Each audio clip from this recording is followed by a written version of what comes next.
What's up, my brothers? If you've been paying attention to social media over the last week or so, most notably black social media, you've seen or heard of Kwame Brown. Kwame Brown, for lack of a better term, has been collecting bodies. He's been going after the likes of Stephen A. Smith, Jamel Hill, Matt Barnes, Steven Jackson, DJ Envy, Charlemagne the God. He's been going after these people. The reason why he's clapping back is because they are still going hard after Kwame Brown. Now, brothers, if you don't know who Kwame Brown is, Kwame Brown was the first pick in the 2001 NBA draft. He was the first overall draft pick of the 2001 NBA draft. He was drafted straight out of high school. He was drafted to play alongside of Michael Jordan when he was with the Wizards. He was pegged as the next big thing, the next superstar, one of the pillars that would carry the NBA for the next 2 decades. His career didn't quite live up to the hype. He's considered one of the biggest draft busts in NBA history, but he played in the NBA for 10 years. Now, brothers, let me put this into perspective for you. You have a better chance of getting struck by lightning than making it into the NBA. There are only 530 jobs in the NBA. And he held a job for over 10 years. That in and of itself deserves respect. But he's been the butt of jokes over the last 20 years. You have Stephen A. Smith. He built his career off the back of Kwame Brown. You have average role players like Matt Barnes and Steven Jackson thinking that they're much better than Kwame Brown, thinking that they have the green light to attack Kwame Brown, calling him this, calling him that, when they were just average role players themselves.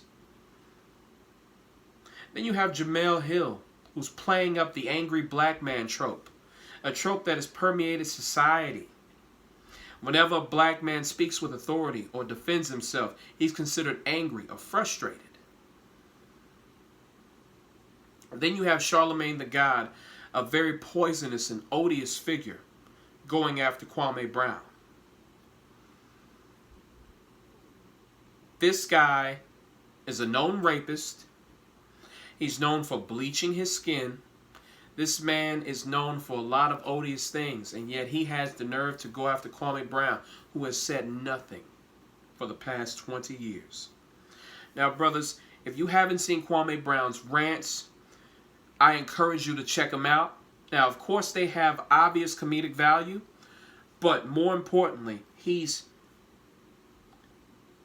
exposed uncomfortable truths. He's exposed these frauds in the media, and he's revealing uncomfortable truths. Brothers, the black people who have a stage, who have a platform on ESPN and other sports shows, they use their platform to attack other black men. Kwame Brown, he's revealed this. And the thing is, of course, if you're astute, you should already pick it up. But even if you haven't, Kwame Brown is exposing it for you and is putting it out on full display. Stephen A. Smith, all he does is attack black men. That's all he does.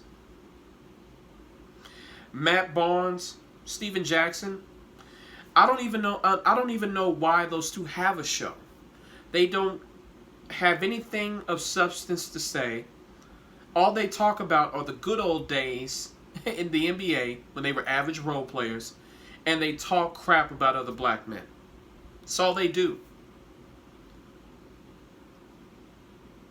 The thing is, it is, it's very unsavory for white people to talk about black people.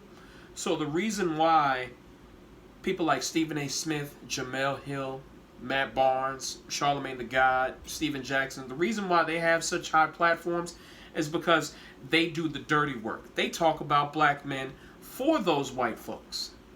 That's what they do. Because it's unsavory for white people to do it. It's racist for them to do it. So they're like, I don't want to be tied to this. Let's just hire some black people to do it. They'll do it for us. That's what Kwame Brown is exposing. And now, if you've been paying attention to the situation, they've been letting up. They've been like, whoa. If you've seen Shannon Sharpe, he was treading lightly when it came to Kwame Brown. And I like Shannon Sharpe, but even he falls into that category where he attacks other black men incessantly. Kevin Durant, Kawhi Leonard, Kyrie Irving. He's attacked them so much to the point of ridiculousness. This is Shannon Sharpe. I actually like him, and even he's done that. So they use black men. They use other black people like Jamel Hill to attack us. That's what they do. Have you know? Like, I want to point something out to you guys. Ezekiel Elliott was a proverbial punching bag back in 2017. There was no evidence that he did anything, and yet he was raked under the coals, put out on public display. But yet that punter slash kicker, I forgot his name, John Brown, whatever his name is, for the New York Giants, multiple instances where he's whooped the shit out of his wife, beat the shit out of his wife. Multiple domestic violence charges against him. And not one person in the media said anything. I didn't see Stephen A. Smith talking about that. I didn't see Jamel Hill talking about that. None of them. They were hush-hush on that. But they raked Ezekiel Elliott under the coals, another black man. They raked him over the coals. See, brothers, this is what Kwame Brown has exposed. Even if you weren't astute enough to pick it up on your own, now that Kwame Brown has exposed it and has revealed it to you, now you can see, this is sort of fishy. What's up with this? Why is Stephen A. Smith attacking black men left and right? Why is Jamel Hill, why does she think she has the authority to talk about other black men, building her career off the backs of black men? These two average role players, Matt Barnes and Steven Jackson, who gave them the authority to talk about other black men?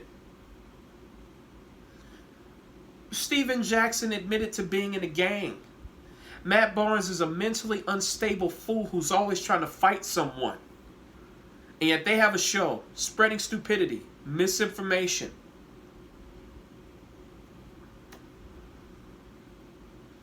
Brothers, Kwame Brown is doing black men a favor. He is exposing this nonsense, this ruse, this simulation. He's exposing it.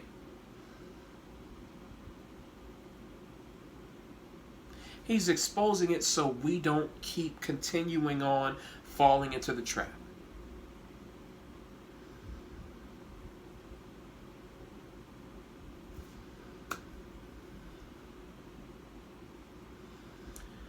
Brothers, if you haven't seen Kwame Brown's rants, I encourage you to do so.